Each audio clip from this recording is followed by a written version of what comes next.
Good morning, grade 7. Welcome to your English class, and this is Teacher Mitch, your English teacher. Today would be our first lesson for this year. Are you ready? The video clips that you have watched is one of our topic this morning. And today, we're going to discuss the folk speeches, and it includes the riddles, the proverbs and sayings, the quatrain and tanyaga, and the folk songs. A traditional oral literature of the Filipino people has long existed even before the arrival of colonizers. And being in oral traditions make our folk literature changeable. Riddles and proverbs are the simplest form of oral literature. Short poems like Tanyaga and quatrain evolved from them. And of course, we have the folk songs. So, we're going to discuss one by one, and I will give you a lot of examples for you to understand well these folk speeches. First, we're going to discuss what is riddle. Riddles, it is a question, a puzzle, a phrase, or a statement devised to get unexpected or clever answers. It is also has a surprising or amusing answer, something that is a mystery or is hard to explain. And I guess you are very familiar with riddles. In Tagalog, it is bugtong, palaisipan, and I know you are playing riddles at home with your siblings and even with your friends. It's a very interesting game. Now let's have some examples. It has one entrance but three exits. It is a dress. Next examples. Peter hides, but you can still see his head. So you have to think, what is this thing that even it's hiding, still you can see its head? It is a nail. Next we have, not a priest, not a king, but wears a different kind of clothes. What is it? It's a clothesline. Okay, next we have the Visayan riddle. A wild pig in the forest that is covered with spikes. So what is this thing that found in the forest that is covered with spikes? So what is this? It's a jackfruit. Now we're done with riddles. So let's go to the proverbs and sayings. So what is proverbs and what is sayings? I know a lot of you are very familiar with proverbs and sayings. Why? Because we sometimes use it as our status in our Facebook, Twitter, and Instagram. So nowadays it is associated with quotations or quotes. So what is proverbs? It is a phrase expressing a basic truth which may be applied to common situations. It is a short sentence that people often quote to give advice or tell something about life. How about sayings? A saying is something that was said in the past and has become popular to be often repeated in daily life of common people. So, what are examples of sayings? So, we often heard our parents with the sayings, time is gold, honesty is the best policy, cleanliness is next to godliness. So those are some of examples of sayings or very popular sayings that we heard from our parents, I mean from our grandparents to our parents, and until now we can still hear those sayings.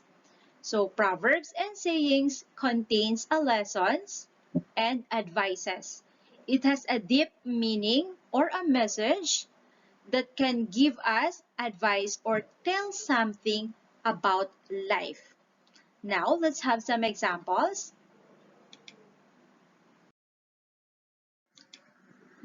It is an Ilocano proverb, cook only as much rice as you have. So, what do you think is the message of this proverb? It can be contented of what you have, or don't look for something that is not available, or it can be associated with spending our resources, particularly money. So you have to spend it wisely. Next, we have Ibanag proverb. One who waits patiently will be rewarded. In short, be patient because patient is virtue. Next, we have Pampango. To give and you shall received. And of course, it's not always that you have to expect something to receive as a return when you give, because it's better to give than to receive. Okay, next we have Pangasinan. So life is just borrowed and it will be taken back anytime. So what is the meaning of this Pangasinan proverb? It means that we have to take care of ourselves, especially our health. And we have to spend life meaningfully because anytime it will be taken back from us. Understand? Okay, next. Okay, we have the quatrain and Tanyaga. So, quatrain, from the root word quat or quad, it means four. Like for example, quadrangle has four angles. Quadrant, quadruple, quadruplets. So, quatrains means four lines. So, a quatrain is a verse with four lines or even a full poem containing four lines with an alternating rhyme pattern. So, you already know what is rhyme pattern. So, rhyming words are words with same sounds at the end. And quatrain has an alternating rhyming pattern. Let's have some examples. Let's read the examples. Dreams. Hold fast to dreams, for when dreams go, life is a barren field frozen with snow. The other one. The rushing ocean waves beat harshly on the sand. They roar and crash and foam as they break upon the land. So, quatrain has four lines. So, let's check the dreams. Hold fast to dreams, for when dreams go, life is a barren field frozen with snow. So there are four lines. And let's check the rhyming pattern. So we have the alternating rhyme, the go, and the snow. Okay, next, the rushing ocean waves. So let's check. The rushing ocean waves beat harshly on the sand. They roar and crash and foam as they break upon the land. There are four lines. And of course, there are alternating rhyme pattern, which is the sand and the land. Do you understand? Now, let's go to Tanyaga. So, Tanyaga, it is a type of Filipino poem consisting of four lines. So, again, it has also four lines, same with quatrain. But it has 7 syllables, each with the same rhyme at the end of each line. So if quatrain has alternating rhyme, this Tanyaga has rhyming words at the end of each line. So it has 7 syllabic verbs. And the theme is always life situation and human interest. So let's have some examples. So palay. So let's read. And of course, I have here the English translation.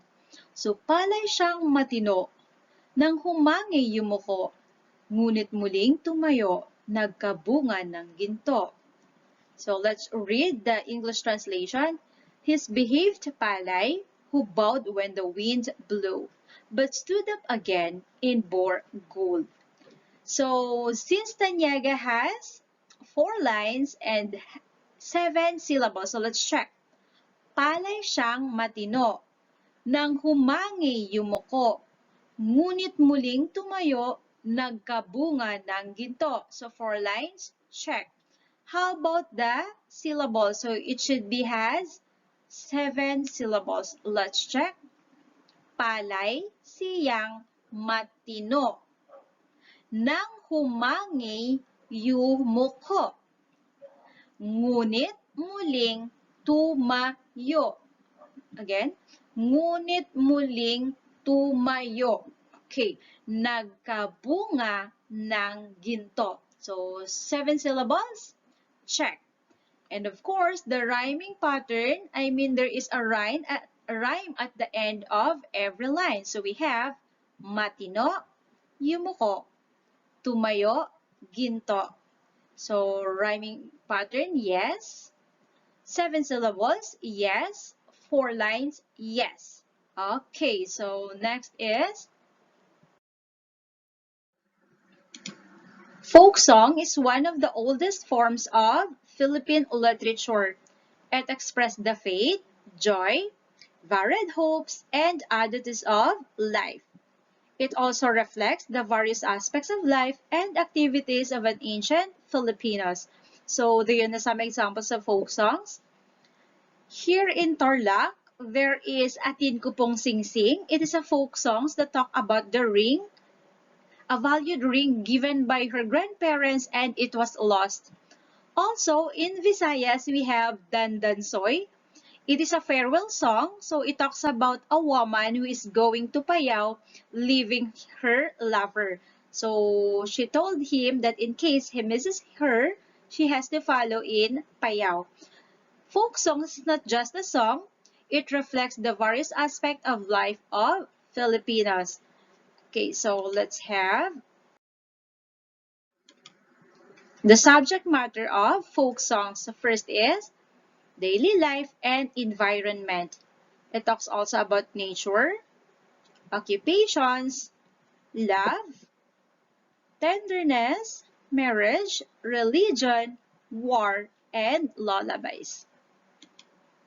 So what are the purpose of the folk songs? First is to express experiences, feelings, hopes, aspirations, lifestyle, and tradition. So styles, it is sung with musical instruments or with chanting matter.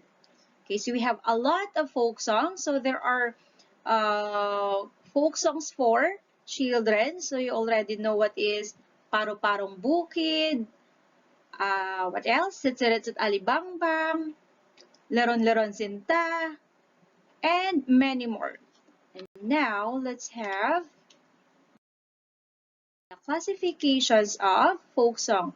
So folk songs can be street songs, work songs. So the very popular work song is Magtanim Ay Di Biro.